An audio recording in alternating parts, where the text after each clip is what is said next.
The voice of sharing during ASEAN.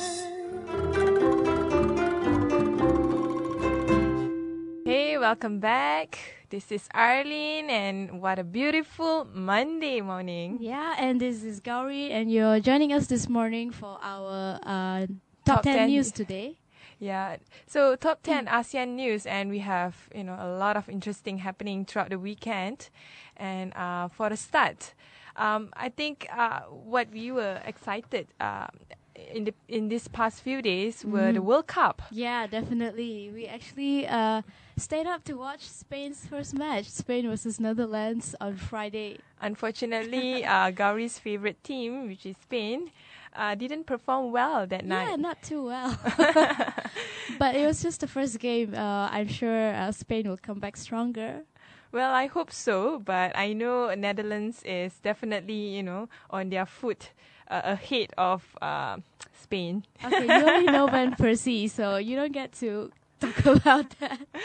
before we rumbling along Yeah, I think too we'll far be off. discussing more about football later on, right? At 8:30. In fact, we will focus more on the social, political aspect of football in Brazil as well as in Qatar. I mean, a lot of that's right. things are happening, and also a lot of issues surrounding the football, especially surrounding FIFA itself. So it'll be interesting for us to discuss about it, to analyze it. Yeah. So first off, our news today is by Time magazine, written by this writer called Charlie Campbell. He wrote the UN, which is 86,000 Rohingya have fled Burmese program by boat. It was reported by the United Nations. So the summary of the news written by Time was more than 86,000 people have attempted the treacherous voyage from restive Western Burma to perceive safe havens such as Malaysia since the outbreak of sectarian violence in mid-2012, according to the United Nations, which said that 615 people are known to have died making the journey in 2013 alone. Yeah, the UN Refugee Agency also said that the majority of the Rohingyas, although anecdotally the proportion of Bangladeshis has grown this year. The Burmese government denies charges of crimes against humanity leveled by human rights group based upon its alleged complicity in violence perpetrated by these Buddhist mobs. And nevertheless, severely restricted access to food, medicine, education has forced many Rohingya to seek sanctuary abroad, often braving tempestuous seas in barely seaworthy craft. And upon arrival in new countries such as Thailand or Indonesia, many get sold off to traffickers and used as forced labor, often upon fishing boats.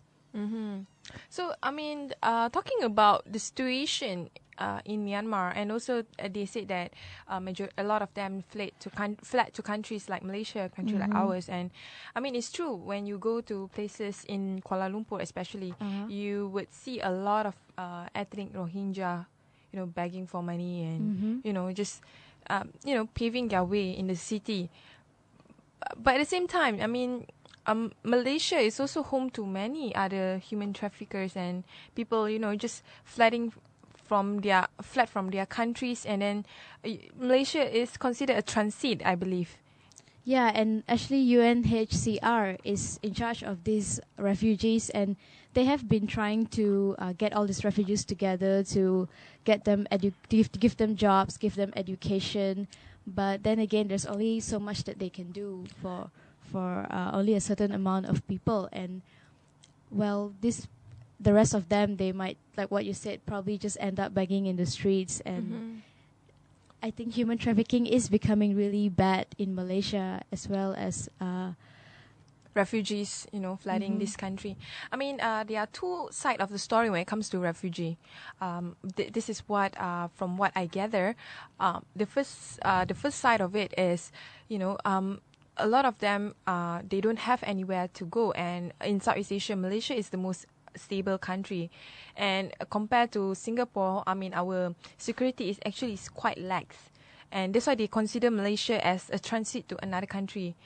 But the reason why the government is quite hesitant to sort of sign the UN Convention to protect against refugee status is because our government foresee, they assume they would foresee a influx of refugees coming from not just in Myanmar but any a lot of the Southeast Asian countries, because a lot of the Southeast Asian countries, especially in the Mekong areas and some part of Indonesia and all that, they are still in a lot of conflict, especially civil conflict, and a lot of them would definitely fly to countries like Malaysia and Singapore if things happen like what is happening within the Rohingya community.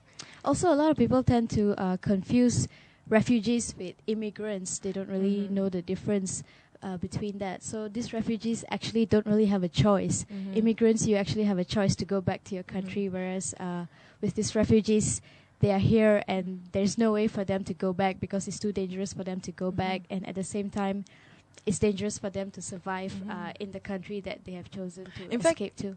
It's interesting that you bring that point up, because I was in a conversation with one of the officers from UNHCR, and she defined, I mean, in the Malaysian context, the term refugee very narrow, as in like there's two types of refugees. There's the economic refugee and there's the political refugees. So they are focusing more on helping political refugees, like you fled your country because it's not safe for you to live there anymore. But not because you cannot, seek for economic. I mean, you cannot do any economic activity. That's totally of a different reason. Well, I mean, there's the problem is it can be a mix of both. Like you it's not safe for you to be in that country, and also you cannot continue, looking for money and generating income or just to cover your basic needs. So in this case, I believe what the UN is reporting is definitely a huge number, 86,000. 86,000 is really a very, very large number of refugees. And they fled from their country by boat, the South China Sea and all that and the Bay of Bengal is definitely it's not a very safe, journey all the way down south to Thailand and Malaysia. Okay, let's move on to our next news now from Malaysia, where Sarawak Sabah leaders slam MAIS for not returning Bibles. Sabah and Sarawak leaders have slammed the Selangor Islamic Religious Council and the Selangor Islamic Religious Department over their refusal to return the seized Bibles to the Bible Society of Malaysia. So the Sarawak Land Development Minister, Tan Sri Dr. James Masing, called the refusal by both organizations to return the Bibles as a blatant disregard of the law of the nation. In fact, the Minister in the Prime Minister's Department, Tan Sri Joseph Kurup, appealed to the two bodies to return the Bibles for the sake of religious harmony and friendship. MAIS Chairman Dato' Muhammad Adzib Muhammad Isa said they would not return the Bibles because the Selangor Executive Council had no jurisdiction to instruct JAIS to return items seized during the course of an investigation. So what do you see, throughout this, incident of the Bible snatching? I think ultimately we don't really know who is in charge, because like what it says here, the MAIS chairman actually said that the Executive Council has no jurisdiction to instruct JAIS to return the items seized because it was during an investigation. But the problem is under the law that is an Islamic body is not allowed to, sort of what they call it. You cannot breach out of your current role. Your role is to protect and also to protect the interests of Muslim, but not to invade the interests of non-Muslim. So they have sort of invade invaded the interests of non-Muslim in this particular incident. And someone is under the law that they should return back the Bibles. It's not like an instruction by some executive from the government, but it's directly from the law itself, from the court.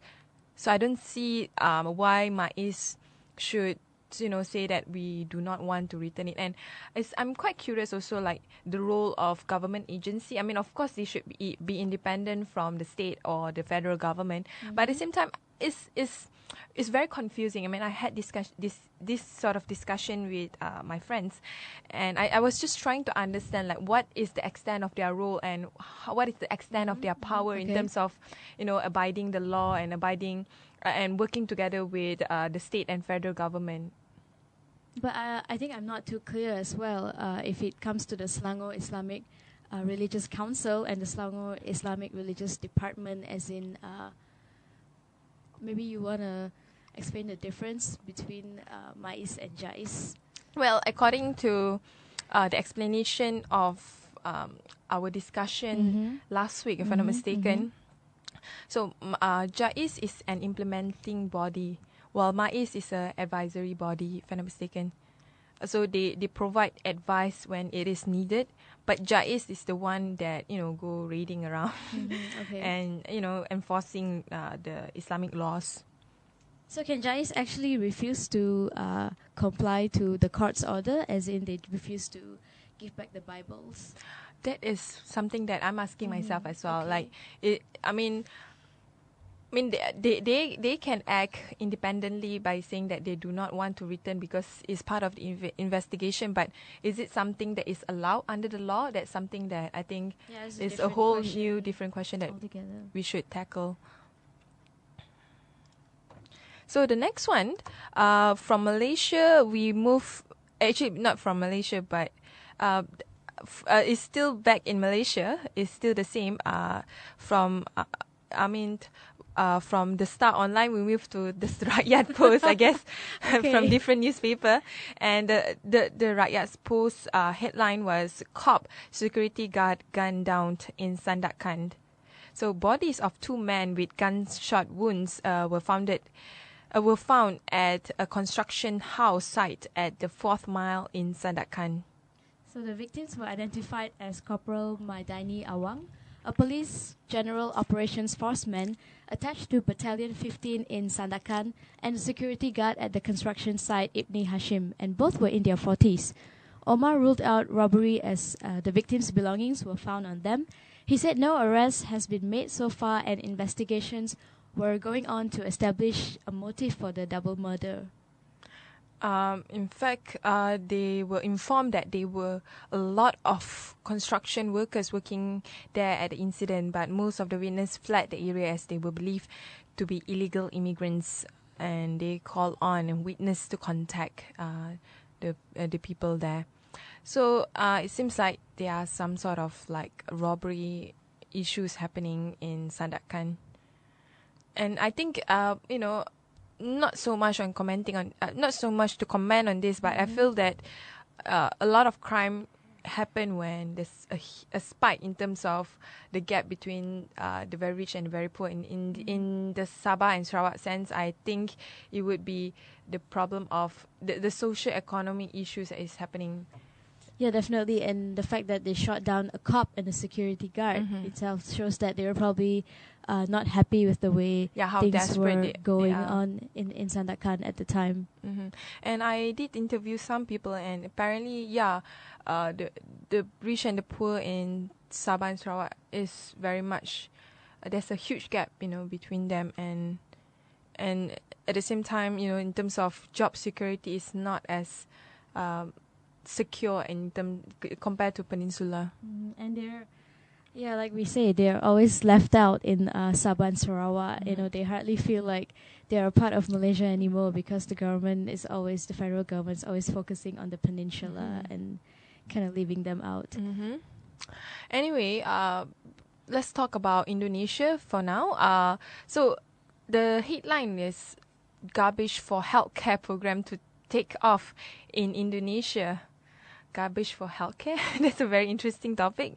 So Mahmoud, who suffers from arthritis, is one of many members of Clinic Bumi Ayu in Malang who regularly bring in rubbish in exchange for checkups and medicine. There are 5 such centers in the city that are part of the Shimp Dupe Garbage Clinic Insurance by its 24-year-old founder, Gamal Al Bin Said, offering treatments and advice for free to some of the country's poorest. As Southeast Asia's biggest economy struggles to spread the riches earned in recent years to the poorest in society, the clinics are a creative attempt to fill in the gaps left by a threadbare welfare system.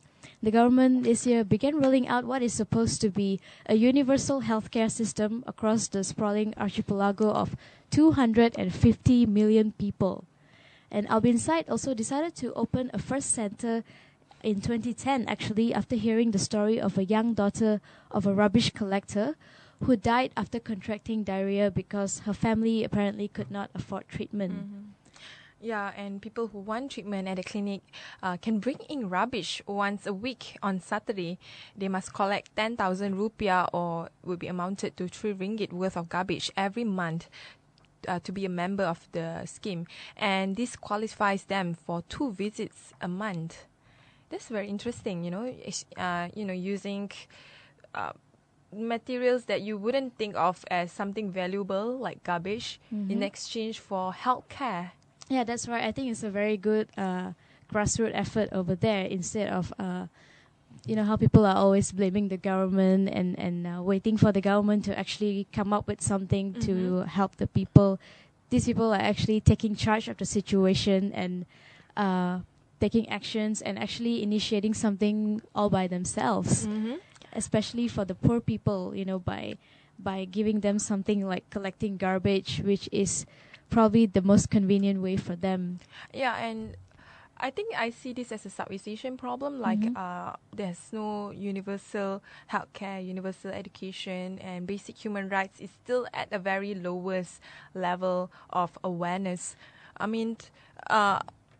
It's great to see that the grassroots are taking charge, but also it's kind of sad to see that, the authorities, or in this sense, governments of Southeast Asia are not really tackling the issue of inequality and poverty in and I think the that region. also makes it harder for Indonesia, because it's such a huge country, and it's also divided into so many islands. So I'd imagine it would be difficult for whoever the president is, who is going to be, to really come up with something that could really take care of everyone, in Aceh, in Java, in.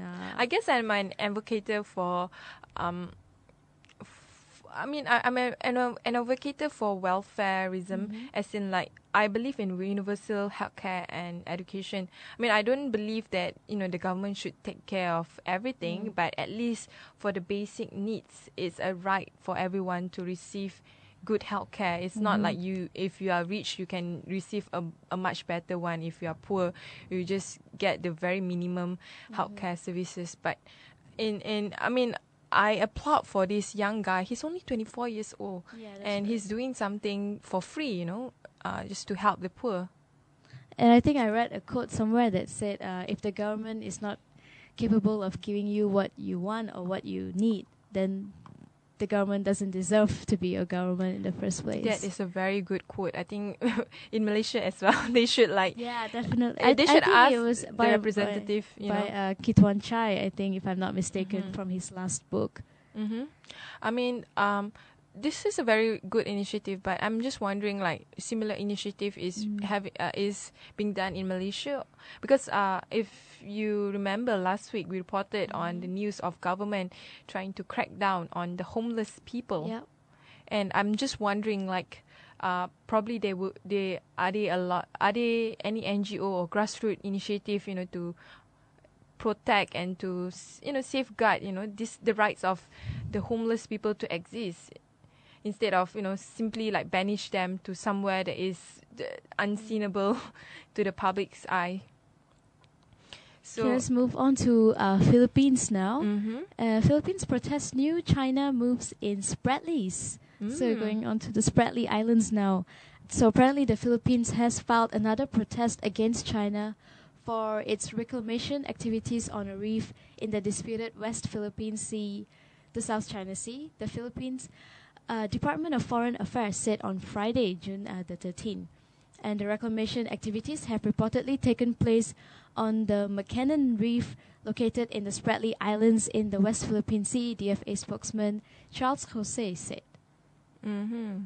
So China has not yet issued a statement on this. And that's interesting. In fact, in May, the Philippines said it also protested China's reclamation activities on the Mabini Reef in the Spratlys. And these actions are considered destabilizing in violation of the Declaration on the Conduct of Parties in the South China Sea and international law. In fact, Del Rosario has criticized these reclamation activities as part of China's expansion agenda that hinder peace and stability in the South China Sea. So, I mean, I'm quite curious why China is silent over the matter of the South China Sea and the Spratlys. Well, probably because they've had enough controversies already, and they're probably figuring out how to deal with this one. Mm-hmm. And I'm also quite curious. Philippines has been sort of putting claims that this is part of China's expansion agenda, but I'm just curious, like, what is China's next move towards Southeast Asia? Like, do they want to conquer the sea, creating a larger empire of land and sea? Or, I mean, they are just, gouging on natural resources as they grow bigger and larger and larger. And actually, the Spratly Islands have been a disputed area for many countries, not just China and in fact, Malaysia is one of the Malaysia, Philippines, Taiwan, even Brunei, Vietnam as well, and of course China. And I guess it has to be for the economical reason, because we know that there are a lot of coral reefs there which could be turned into a really nice touristic area. And there could be other hidden agenda for China which we're not so sure about as well. Interestingly, I mean, the sea has become something that is disputed among a lot of countries in Southeast Asia, because I think when it comes to the sea, it's still a very vague sort of demarcation, like which country controls which part of the sea, and especially in South China Sea, where it is shared by many countries. I think the Spratly Island also has oil. I think oil was discovered there back in the 1960s as well. That's why China was doing this oil rig at the South China Sea. And there's also a huge potential for commercial fishing and commercial shipping. So from the Philippines, we still, hang on to Philippines as well. And this time it's about women to be first charged under Manila's cybercrime law. So a woman have been indicted for computer fraud. In the first such case under the Philippines controversial cybercrime law, Justice Department records showed on Sunday, and Carla Martinez Ignacio could face up to 6 years in jail if found guilty of transferring thousands of dollars to her bank account using fraudulent computer data. So the law was actually designed to stamp out online scourges like fraud, identity theft, and child pornography. But critics say it could be used to stifle dissent, as it imposes heavy prison terms for online libel. And Facebook and Twitter have also become popular ways of organizing major political street protests in the Philippines. The law was passed back in 2012, but its implementation was suspended after coming under challenge from various groups. So the court ruled against a provision giving authorities sweeping power to shut down website or record internet traffic data in real time, which is, I think, it's one of the biggest fear of many people when it comes to cybercrime law, because it's still a very vague area. There's a huge opportunity or a huge reasons for government to prosecute people, using the Cybercrime Law Act. And a lot of people still don't know how to protect themselves when they're online, revealing information that they're not supposed to, posting status, which could probably lead to unwanted incidents that they're not aware of. And like you said, the cybercrime is still very vague, and not a lot of people are aware about it. They don't know the contents of it. They don't know how to go about using it. So probably in Malaysia as well, we have to increase the awareness on these cybercrime laws and how people can protect themselves when they're online. I totally agree, and I think it's a way of, given time, it's a way to strengthen the cybercrime law to not to include, other sort of internet activities which can potentially harm individuals, but more like to include crimes that are real crimes, like child pornography is definitely real crimes, fraud and identity theft and all that. That's right. But for me, if it's used for political reason to shut people down or to shut some people from using the internet freely, I definitely disagree with it. But then again, a lot of politicians tend to also use the internet and like online services to secretly transfer money to their secret overseas account and all that. So I guess if they do come up with a set of solid cybercrime law, this could actually also be prevented. Yeah. So I think we shouldn't like totally disregard cybercrime law. It's a way to just strengthen it, to make it more specific and focused, not like too vague to the extent where it includes people who do political protests and all that. So anyway, that's our news for today. Yep, that's all the time that we have. So we'll say goodbye for now and come back in like about 10 minutes for our Blast from the Grassroots, where we will be discussing about the World Cup. So stay tuned and listen to us again at durianasean.com, and you can go to our Facebook and Twitter. You can send us your thoughts via email at durianasean@gmail.com, and you can of course listen to us at the podcast live at durianasean.com, www.durianasean.com.